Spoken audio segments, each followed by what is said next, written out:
नमस्कार। Breaking news में बड़ी खबर आपको बता दें कि लालू प्रसाद यादव की अब मुश्किलें बढ़ने वाली हैं। बिहार के डिप्टी सीएम सम्राट चौधरी ने बड़ा ऐलान किया है कि लालू की संपत्तियों पर भी अब बुलडोजर एक्शन होगा और उनको ध्वस्त किया जाएगा। इसके साथ ही वहां पर अब स्कूलों का निर्माण होगा। तो इसी खबर पर ज्यादा अपडेट के साथ मेरे साथ मौजूद है नवेंदु। तो नवेंदु, सम्राट चौधरी ने ऐलान कर दिया है कि अब लालू की संपत्तियों की भी जांच होगी और वहां पे बुलडोजर चलेगा। ये बहुत बड़ा फैसला है और सम्राट चौधरी ने अगर ये कहा है तो इसके अर्थ को समझने की जरूरत है। आप देखिए कि जब से उन्होंने कुर्सी संभाली है गृह मंत्री की, उसके बाद से बिहार की तस्वीर हर दिन बदलती हुई नजर आ रही है, चाहे वो बुलडोजर एक्शन हो या अपराधियों का एनकाउंटर हो। सम्राट चौधरी जो फैसले ले रहे हैं उसके बाद अपराधियों में खलबली मची हुई है। आरजेडी के खेमे में सन्नाटा पसरा है और लालू परिवार इसलिए सबसे ज्यादा परेशान है क्योंकि इस परिवार पर ही सबसे ज्यादा आरोप है। अब लालू प्रसाद यादव के जो घर हैं, जो अलग से उनका एक संपत्ति खड़ा है सेंट्रल स्कूल के पास, वहां पर बुलडोजर एक्शन होने वाला है और उस संपत्ति को पूरी तरह से ध्वस्त किया जाएगा और वहां पर एक स्कूल का निर्माण किया जाएगा जिसमें बच्चे पढ़ेंगे। और यह सम्राट चौधरी ने एक कार्यक्रम में इसका ऐलान किया है। यानी आप देखिए कि एक पूर्व सीएम जिनके नाम इतनी संपत्ति है कि उसकी कोई गिनती ही नहीं है। लालू परिवार आज बिहार का सबसे अमीर परिवार में से एक है। अगर आप देख लीजिए कि अगर ईमानदारी से कमाए पैसों की बात की जाए तो किसी भी राजनेता के पास इतना पैसा नहीं हो सकता है कि वो प्रदेश का सबसे अमीर नेता बन जाए, अमीर नेताओं में से एक बन जाए। लेकिन लालू परिवार के पास ये चीजें हैं क्योंकि लालू परिवार ने जीवन भर सिर्फ और सिर्फ भ्रष्टाचार किया है, घोटाले किए हैं, लोगों की जमीन हड़पी है, गरीबों के पैसे पर कब्जा किया है और इसी तरीके की उनकी पूरी इमेज रही है आज से नहीं, जब से लालू प्रसाद यादव बिहार के सीएम बने थे। लेकिन सम्राट चौधरी ने जो इतना बड़ा ऐलान कर दिया है, अब लालू परिवार की हालत बहुत ज्यादा खराब हो गई है क्योंकि आप देख लीजिए कि वो पहले से ही मुकदमे में फंसे हुए हैं। कभी भी उन पर फैसले आ सकते हैं रेलवे में नौकरी के बदले जमीन को लेकर। उसके अलावा वो सजा याफ्ता है पहले ही चारा घोटाले में। और दूसरी ओर आप देख लीजिए तेजस्वी यादव का भी नाम है, मीसा भारती का भी नाम है, राबड़ी देवी का भी नाम है। तो पूरा परिवार फंसा हुआ है। लेकिन अब लालू की संपत्ति पर अगर इस तरह से बुलडोजर एक्शन होगा और वहां पर एक स्कूल बनाया जाएगा तो बिहार की जनता को इससे सीधा लाभ मिलने जा रहा है क्योंकि ये जो बिल्डिंग है लालू प्रसाद यादव की, इस पर कई सालों से ताले लगे हुए हैं और कहा जा रहा है कि दशकों से इस पर ताले लगे हुए हैं। यानी उसके अंदर क्या है, हो सकता है जब बुलडोजर कार्रवाई देखने को मिले तो वहां पुलिस प्रशासन जांच भी करे और जांच में क्या चीजें निकल कर बाहर आती है उस पर भी हर किसी की नजर होगी। लेकिन सम्राट चौधरी ने जो ऐलान किया है उससे एक बात तो तय है कि बिहार में अब अपराधियों का कद नहीं देखा जाएगा।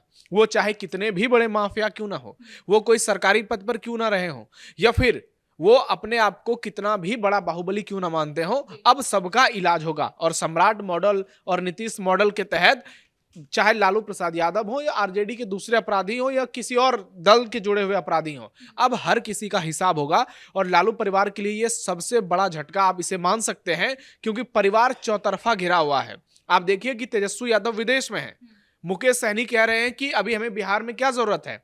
यानी आप इतने बुरी तरीके से चुनाव हारते हैं, उसके बाद जब आप जनसंपर्क की जरूरत होती है कि आप जनता के बीच में एक बार जाते हैं, लोगों से माफी मांगते और कहते कि हम आपके साथ बने हुए हैं, हम आपके मुद्दे को उठाएंगे, सदन में सरकार को घेरेंगे, सड़क पर सरकार को घेरेंगे।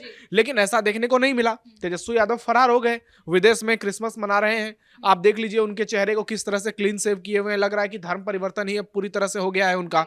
तो जिस तरह से वो बिहार छोड़कर भागे हैं, उसके बाद मुकेश सहनी जिनको डिप्टी सीएम का उम्मीदवार बनाया गया था, वो ये कहते हैं कि अभी हमारा बिहार में कोई काम नहीं है, इससे सीरियसनेस समझी जा सकती है। और यही अनसीरियसनेस जो है लालू परिवार के बारे में शुरू से लोगों का मानना रहा है और इसी के चलते लालू यादव ने दूसरे की जमीन कब्जाई है, दूसरे की संपत्ति पर डाका डाला है और उसी तरह से ये बिल्डिंग वहां पर खड़ा कर दिया है। इसके साथ ही ये भी सम्राट चौधरी ने कहा है कि लालू यादव है जो आरजेडी के सुप्रीमो है, वो रजिस्टर्ड अपराधी हैं। हाँ, तो इसमें तो कोई दो राय ही नहीं है। वो सजा याफ्ता है, कोर्ट ने उनको फैसला सुनाया है उनके ऊपर और वो करोड़ों के घोटाले में जानवरों का चारा खा करके जेल गए हैं और जेल से जो बाहर निकले हैं अभी उनको बेल नहीं मिली है, वो जमानत पर बाहर हैं।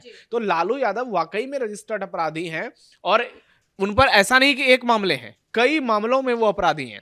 और एक प्रदेश के लिए इससे बड़ी शर्म की बात क्या हो सकती है कि एक मुख्यमंत्री जिसने 5 साल तक प्रदेश की कुर्सी संभाली, उसके बाद उनकी पत्नी ने 10 साल तक कुर्सी संभाली और फिर बेटे डिप्टी सीएम बने, दूसरे बेटे जो हैं वो भी मंत्री बने, बेटियां उनकी सांसद बन चुकी हैं, दूसरी बेटियां भी चुनाव लड़ चुकी हैं। तो इससे आप अंदाजा लगा सकते हैं तो इस परिवार की स्थिति क्या होगी।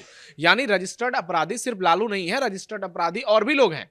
आप देख लीजिए तेजस्वी यादव का भी नाम शामिल है इसमें आरोपों में। अगर ये आरोप उन पर तय हो जाते हैं तो वो भी रजिस्टर्ड अपराधी हो जाएंगे। तो सम्राट चौधरी ने जो कहा है और जिस तरह से वो एक्शन ले रहे हैं, अब लगता है कि बिहार की छवि जो है वाकई में बदल जाएगी, बिहार की स्थिति वाकई में सुधर जाएगी।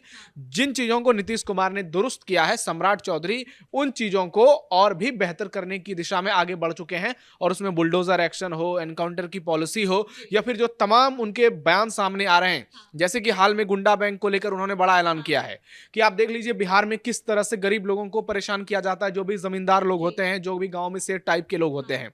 आपके आसपास भी होंगे, हम भी गांव से आते हैं तो हमें भी मालूम है कि ऐसे लोगों की संख्या गांव में बहुत होती है, जो लाखपति हैं, करोड़पति हैं, वो गरीब लोगों को चाहे 10,000 रुपए दें या 10 लाख रुपए दें, उसके सूद के बदले इतना पैसा वसूल कर लेते हैं कि उस परिवार की स्थिति पूरी तरह से इतनी गड़बड़ हो जाती है कि वो परिवार सड़क पर आ जाता है।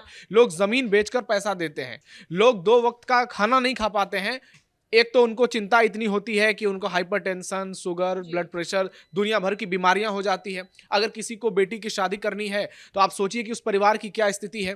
ऐसे में ये जो गुंडा बैंक चल रहा है, ऐसा नहीं कि ये सिर्फ बिहार में चलता है, ये देश भर में चलता है। हालांकि दूसरा पहलू ये भी है कि अगर बैंक लोन नहीं दे रहा है तो कोई व्यक्ति किसी की मदद करता है तो ये भी बहुत बड़ी बात है, लेकिन इंटरेस्ट उसका जो बनता है, अगर आप नॉर्मल इंटरेस्ट लें, नॉर्मल सूद लें तो कोई दिक्कत नहीं है, लेकिन आप इतना भयंकर सूद लगा देंगे कि लोगों की स्थिति बद से बदतर हो जाएगी, उनका जीना हराम हो जाएगा, वो इतने बीमार हो जाएंगे कि इलाज के लिए उनके पैसे नहीं बचेंगे, उनका घर, उनकी जमीन सब कुछ गिरवी रखा जाएगा। तो ये तो वाकई में आज के दौर में यमराज वाली स्थिति है कि ये तो लोगों का शोषण करना हुआ।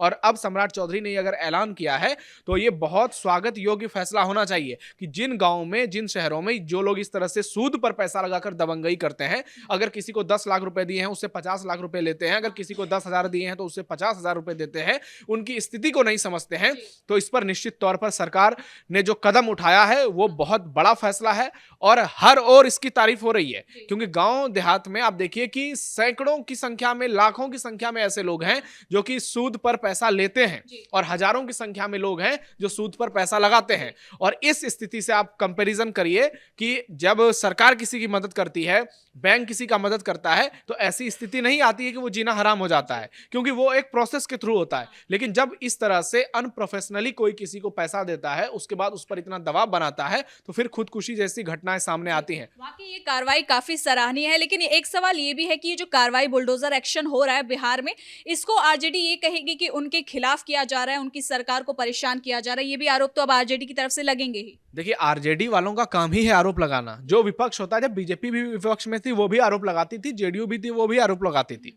जिन पार्टियों को भी विपक्ष में रहना होता है वो इस तरह के आरोप लगाते हैं, लेकिन आप देखिए कि उस आरोप में कितना दम है।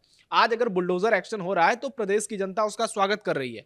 सम्राट चौधरी जिस तरह से उभर कर सामने आए हैं, और सिर्फ ऐसा तो नहीं है कि बुलडोजर कार्रवाई ही देखने को मिल रही है, और भी तरीके के एक्शन देखने को मिल रहे हैं। गुंडा बैंक का मैंने जिक्र किया, उसके बाद जो लुच्चे लफंगे हैं उनके लिए जिस तरह से स्क्वाड का गठन किया गया है, बिहार में सीआईएसएफ की तर्ज पर बीआईएसएफ का निर्माण किया जा रहा है। तो ऐसे में आप देखिए कि चौतरफा जो विकास किया जा रहा है, जो सुशासन को और भी बेहतर करने की कोशिश की जा रही है, वो स्वागत योग्य है। आरजेडी वाले इसलिए ज्यादा परेशान होते हैं क्योंकि इनके भी कई लोग हैं जो इन घटनाओं में शामिल होते हैं। उदाहरण के लिए आप भाई वीरेंद्र का नाम ले सकते हैं। अब देखिए कि उनकी स्थिति इतनी खराब हो गई है कि 50 पन्नों की चार्जशीट दायर कर दी गई है उनके मामले में, जो उन्होंने पंचायत सचिव को फोन करके धमकी दी, गाली गलौज की। और अब स्थिति ऐसी है कि भाई वीरेंद्र को कभी भी जेल हो सकती है। भाई वीरेंद्र को अगर सजा होगी तो उनकी विधायकी जा सकती है। तो ऐसे में आरजेडी वाले इसलिए ज्यादा परेशान हैं क्योंकि बहुत सारे गुंडे हैं, बहुत सारे मवाली हैं, बहुत सारे अपराधी हैं, वो उनके खेमे के हैं। लेकिन नवीन, तो एक सवाल ये भी कि जो लालू प्रसाद यादव का जो नया घर बन रहा है, अब तो उस पर भी कार्रवाई हो सकती है। पहले उस पर आरोप लग रहे हैं कि लालू यादव पे इतने सारे पैसे कहां से आ रहे हैं। देखिए, सबको पता है कि लालू प्रसाद यादव ने घोटाला किया है और ऐसा तो नहीं है कि लालू प्रसाद यादव कोई बहुत बड़े बिजनेसमैन है, अंबानी है, अडानी है, वो टैक्स पे करते हैं सरकार को, तो उनके पैसे कहाँ से आए हैं ये हर किसी को मालूम है। अपने समय में बिहार को इतना लालू प्रसाद यादव ने लूटा है, उनकी पत्नी की जब सरकार थी 10 साल, उस समय लालू प्रसाद यादव ने इतना बिहार को लूटा है कि बिहार को खोखला कर दिया है। आप देखिए कि आज जब हम गांव में जाते हैं तो लोग नीतीश कुमार का इतना नाम क्यों लेते हैं? क्यों नीतीश कुमार की अगुवाई में एनडीए को 200 से ज्यादा सीटें आ गई? क्योंकि लालू प्रसाद यादव या उससे पहले जो सीएम बने थे उसके राज्य में इतना विकास नहीं हुआ था। आप देखिए कि 60 साल लग जाते हैं एक गांव में सड़क पहुंचने में, 60 साल लग जाते हैं गांव में बिजली पहुंचने में। आप देखिए कि 60 साल लग गए कि गांव में ऐसी स्थिति थी कि बच्चे स्कूल नहीं जा पाते थे। वो सारी तस्वीर जब एक बार में बदल जाती है तो पूरा परिवर्तन नजर आता है। और लालू परिवार की शुरू से ही यही कहानी रही है कि इस परिवार ने हमेशा भ्रष्टाचार किया है, गुंडागर्दी किया है और ऐसे बड़े बड़े मामले बिहार में निकलकर सामने आए हैं कि इन्होंने आईएएस आईपीएस तक को घर का कुत्ता जैसा हालत उसका बना दिया था। तो इससे आप समझ सकते हैं कि लालू के समय में क्या स्थिति रही होगी, जो हाईकोर्ट तक को कहना पड़ गया कि बिहार में जंगल राज है। और लालू परिवार इसी तरह से आरोप लगाता रहेगा, इसी तरह से लोगों को बरगलाता रहेगा, गुमराह करता रहेगा। तेजस्वी यादव विदेश के दौरे करते रहेंगे और आप देखिए कि बिहार में जो एक्शन सम्राट चौधरी की अगुवाई में देखने को मिल रहा है वो आगे भी चलता रहेगा और ये जरूरी भी है। लोग मान रहे हैं कि ये जरूरी है और इस तरह से अगर एक्शन होता रहेगा तो निश्चित तौर पर आने वाले दिन में बिहार जो है उत्तर प्रदेश की तरह ही अपराध मुक्त होने की दिशा में आगे बढ़ेगा। बहुत बहुत धन्यवाद नवेंदु इन तमाम जानकारी के लिए। तो कुल मिलाकर बिहार में ये जो एक्शन हो रहा है, सम्राट चौधरी के नेतृत्व में ये जो एक्शन हो रहा है, इसमें अब लालू परिवार भी आ चुका है, जिसके बाद लालू परिवार की जो मुश्किलें हैं वो कहीं ना कहीं बढ़ती नजर आ रही हैं। इसके साथ ही सम्राट चौधरी ने ये भी कह दिया है कि लालू यादव रजिस्टर्ड अपराधी है। अब देखते हैं ये मामला आगे कितना बड़ा तूल पकड़ता है। फिलहाल ब्रेकिंग न्यूज में इतना ही। कैमरा पर्सन कुणाल के साथ मैं सृष्टि शाह।